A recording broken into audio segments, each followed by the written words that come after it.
Hi everyone, time for another shelf. We're on to shelf 40. 40, oh my god. We got 2 more columns after this, which is pretty much looking at it. Actually, no, there's a kind of mix of light, medium, and heavy on these next 2 columns, so I think you're going to get an interesting mix of games on there. But once we're done with the 48 shelves, we've then got 2 more just to quickly illustrate what's on the top, and then we're done. 50 videos for this series, and like the fact that they're being watched and still actually more popular in some reviews is both, shall we say, welcome. It's it's very heartwarming to see that. It's also a little bit worrying because shelf by shelf videos being better than the reviews is like, ugh. But like I say, you guys want to watch what you want to watch. I'm just glad that somebody out there is enjoying the content. Once this is all done, I'll have to find something else to do, although don't expect daily content too easily once this shelf-by-shelf video series is done, I mean, after that there'll be occasional games to review. I've got more top 10s in mind, and there's the top 100 to start thinking of, so the daily content might have to subside a little bit after this series is done. But enough of that, let's get on with it. So, let's move on to, now, there was one I thought was Reproduction, and it is. Alright, it just doesn't fit on the other shelf, so okay, we'll carry on Reproduction first. Concept. Not a game I would recommend if you're trying to be language independent, but other than that, this is a really interesting little game. I mean, although to call it a game is kind of weird. I don't even like to play the scoring in this, and I kind of roll my eyes when people do want to play the scoring in this, because it's just like, it doesn't make any sense, it's weird, and it's not really a competition. I just like to get out this board and try and guess clues. Just have fun guessing clues. It's basically a time killer. I need to play something for 30 minutes before the next game starts. All right, well, let's just whip out Concept and go for a few things. And it's this wonderful little game where you've got to guess a clue word by somebody, but the way they do it is that they use these cubes and exclamation marks and that on these various pictorial representations to try and guide you to what it is. So for a very rough example, there is, I believe there's one down here for food and drink, and then there's one up here for for liquid. I could say that something around here is really cold. I could also put the color, so I could say white, and then that could be cold white liquid milk. That's the sort of thing you're going for, and there are some weird stuff in here. Some very weird stuff, in fact, actually. In fact, there are some that are actually phrases, and I don't know how you're supposed to get any of those phrases. They are just ridiculous, but it's just a neat little cool game. I mean, it can take any number of players, really. It says 4 to 12, but what does it matter? Just get a bunch of you together and guess some clue words. It's good, it's thinky, and when I need to kill some time or just get people around a table for any old excuse, Concept seems to work pretty well. Right.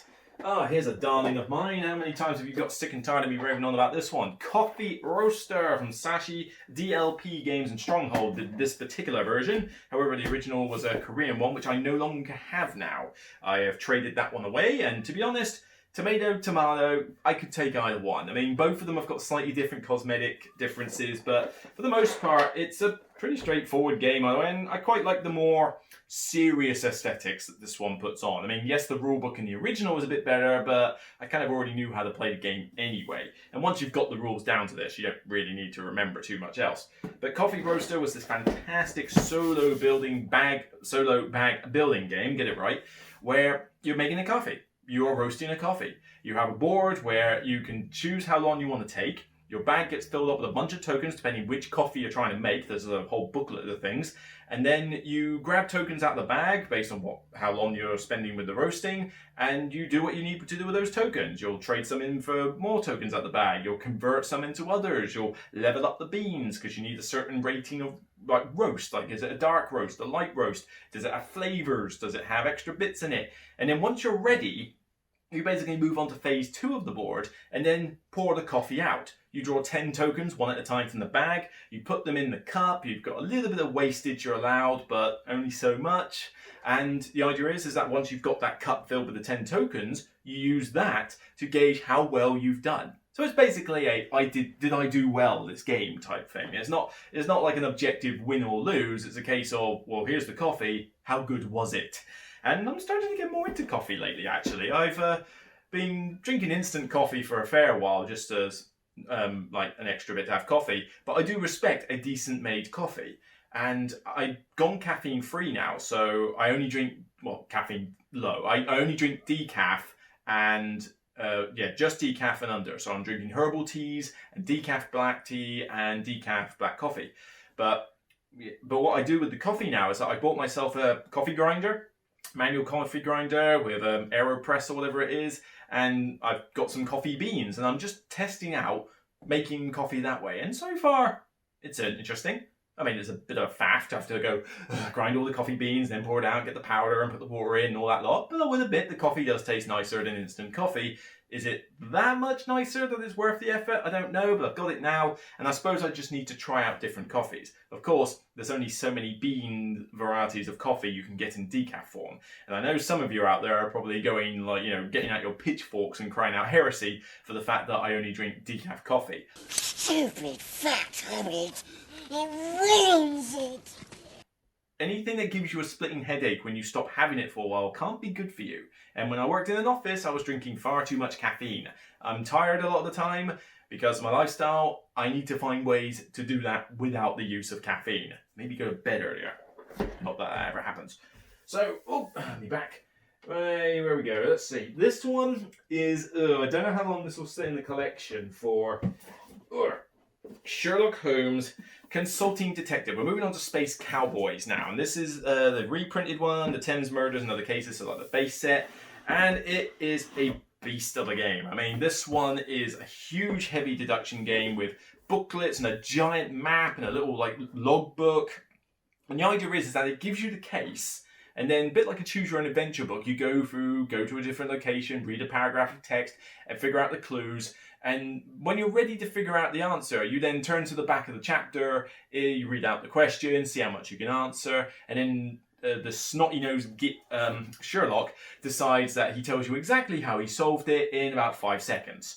Yeah, do not play this hoping you are going to solve it like Sherlock does. The solution, the perfect solution that Sherlock gets is broken. You have to be clairvoyant or have a time machine to be able to do it like Sherlock does. So just ignore what his rating is. Just be satisfied that you got the answer right, or that you managed to figure out who the murderer was or thief was, whatever. But my God, is this a heavy game. I mean, you know, the rules themselves are not too complicated, but you have got a London telephone directory of all these people. You have got the chapter book itself for all the different cases. You've got a map, this huge map that, you know, unfolds. And I mean, granted, this is a great thematic edition, but you have newspapers. It gives you like a copy of the Times with all this stuff on it, all these different articles. And some of them is just rubbish, like, you know, what was the cricket scores last week? But then some of it is actually stuff you're supposed to pay attention to in the story. I mean, my God, is it a heavy deduction game. The hardest deduction game I have played, and that is saying something when I talked about Detective earlier. This one is harder. Why is it struggling to fit in the collection though? Well, I just gave you 50% of the answer. As fun as this is a bit of a time slog. Not to mention, it's like, oh my God, my brain is burning with this. I already have 2 deduction games that I like more than this one. Detective and Chronicles of Crime. Both of which I can get done in less time than this and not have to read so much stuff. I mean, Detective, you've got to read the cards, but here you've got an entire newspaper during the read as well as other bits and bobs. And I'm like, do I really want to go through this again? But I've got a bunch of cases still to solve in this, and Chronicles of Crime is a lot quicker as well, and that's still pretty tricky to figure out sometimes. So it's like, do I need 3 deduction games in my collection? I don't know. But I do rate this one highly. I think I gave it a 9. I mean, this is, if you want a heavy deduction game that you could play in a group, in fact, it might even be this might be one of the few deduction games I might recommend you play in a group. You know, Detective and Chronicles you can do with more players, but frankly, I'm fine with them solo. But this one, I do like it solo, but I might actually go, you know what, maybe you do want 2 or 3 of you around because there's so much to read and think about. But it's a solid game. It's just kind of, will I, won't I? Don't quite know. But it's a cool one if you like really heavy brain-burning deduction games. So, next up we're going on to, this is a Grail game. An Evergreen Splendor. Sorry, all you people who love Century Spice Road more, this is better. Haha! So this is better than Century Spice Road, in my opinion. Century Spice Road is fine, but it drags on a bit too long, and depending what cards come out, you could just be spending like about an eternity trying to convert A into B into C into E, and then back into A again, and then B and C and X and Y, and Omega and Alpha to try and get the cards you need. And with 4 or 5 of you playing, it just drags. And some cards, you know, getting the ones that generate cubes rather than convert cubes, like, get them. They are like the best cards in the game. It's good, but I'm not the biggest fan of it. I don't like the second one, Eastern Wonders, and I like New World, but not enough to want to buy it and like show it off to people. I've got other worker placement games I'd rather play. But I would like to try them in combination with each other at some point. That'd be quite cool. Anyway, why am I talking about them? Splendor. Splendor is just a lovely game. I mean, this one, a beautiful game. And the reason this is back of the box is different is because it's got the expansion, the Cities of Splendor. And I basically put everything in this box. But I've pimped this up quite a bit because I take this home to my parents regularly because I can't teach that much to my parents. Bless them, they're lovely people, but they're not the brightest sparks when it comes to board games. And I have managed to get them like addicted with certain board games. Ticket to Ride, Carcassonne, Dixit, you know, the Grail games. And this is one of the other ones that I've got them addicted to the point where they actually play it themselves alongside Ticket to Ride. I think this is my mum's favourite. My dad's favourite's Ticket to Ride, definitely. But I've even got an insert for it. So I take this home, it's got the expansions in various spots, sleeved cards so I can easily pull out expansion or not, and I can go through it. And granted, my parents aren't a fan of having it with the expansions, but this is for me when I want to play it. But Splendor's just a nice game. It's a charming little 30-minute filler. It easily takes less time to play Splendor than Century Spice Road. It looks great with the poker chips and the gorgeous artwork and that. This whole thing with Splendor Marvel and all that coming out, it's just a cash grab more than anything else. But I'll look at it, but it's a cash grab. You know it's a cash grab. But I still like this game. This is another one of those like Mysterium where it seems like it's cool to hate on this game. Why? But the problem is that I keep bringing up Splendor because a lot of these other games come out and go, oh, look at me, I'm a 30-minute filler, I'm a 30-minute filler, I'm a 30-minute filler. And then it's like, right, let's compare you to Splendor. And then they take longer, they're more complicated, or they're not as fun. You know, Azul I had on the shelf previously, I would say I prefer to play Splendor than Azul. But both of them are trying to aim for the same demographic market. And it's just a case of pick your poison, really. But I don't feel that anything has replaced this one yet, because it still just does the job. 30 minutes, stupidly simple rules to teach. I have taught this countless amount of times at Dice Portsmouth events, and I can literally explain the rules to you in about 2 minutes, and you can get going and be done in the next 28. It's great. It does the job so well. In terms of the expansions, though, don't like the towers, strongholds, they're rubbish. I'm okay with the cities, but I'm kind of alright with the nobles, so tomato, tomato, I can take either one. Love putting in the Orient. Orient with the new cards is definitely a must. And if you want to get a bit more technical, I like the extra board, which was the markets, I think it was, or the traders, I can't remember. But it basically had the board of special abilities you could unlock if you had the cards in front of you. Really like that as well. So 2 out of 4 expansions, you know, it wasn't the best of value, but those 2 expansions are good. So, careful, because my back's still out of it. Right, there we go. Elysium. This is an underrated gem. Not enough people talk about this game, not enough people are giving it praise, and frankly, it's a crime. This is Matthew Dunstan with one of his best designs he's ever done. Now, I dare not, do I dare? No, I gotta do it. Come on. I don't want to open the lid now.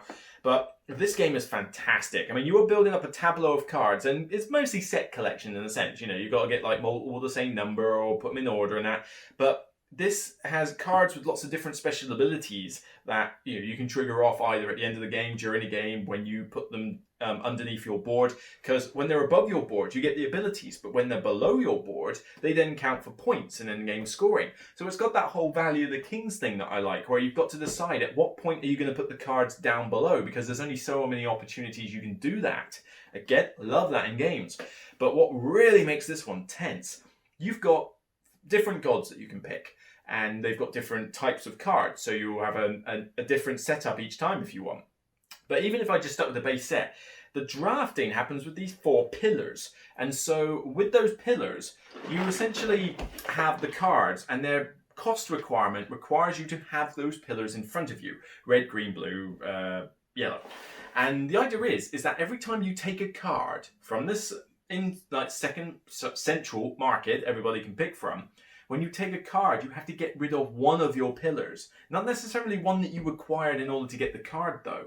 And on top of that, you have 4 of these pillars, and you're going to take 3 cards and 1 end of turn or end of round card tile. And the idea is that the end of round tile might give you bonuses, it might give you more points, might also allow you to put more cards below your tableau. I forget what they call it. I think it's like, you're basically like writing legends. But with that said, you can take that tile at any point, but then as soon as you take that tile, you're missing out on a card. Does your card get nicked? If you focus all on the cards, is the one turn or the tile that you get left over going to screw you over next time? It's like, oh, the tension is so high in this game, whether it's 2, 3, or 4 player, because the cards scale with 2, 3, or 4 players, so it works at all counts. Granted, less is probably better, just for the time sink, but even with 4 players, oh my god, the tension is ratchet up to 13 because you're there going, don't take my card, please don't take my card, please stop my card. Ah! And even the decision of what pillar you get rid of. So I take this card and it's like, alright, I gotta get rid of a pillar. I haven't got red anymore, so I can't get those cards, but that's on blue and a green, but do you want that card? Are you going to take it? Hang on, you've got a yellow and a red pillar in front of you. You can't take it. So that's free, so I'll get rid of the green pillar and hope that you don't take it. There's a lot of these horrible, tense decisions you've got to make during this game, but they're fun. You've got a wide range of abilities, you've got the different gods as I mentioned. This is a game that is so crying out for a second edition with expansion god content, with more like gods and cards that you could use. Because, I mean, I like the design of this one fine, even if the insert could have been better and a couple of other things. But if Matthew wanted to bring this out as Elysium 2.0 and re-release it with an expansion or something, I'd go, there you go, grab the 2.0 and have it. Honestly, if you have not tried Elysium, try it. Find a way to get a copy of this and try it. Right. Space Cowboys and Reproduction all done with a bonus coffee roaster. So we're done with this column. We'll be moving on to some more familiar faces next time, as you can see from the Catan lot. But next square is Mayfair Games, and then we'll be moving on to pick a mix of Stronghold, Artipier, and Porter Games.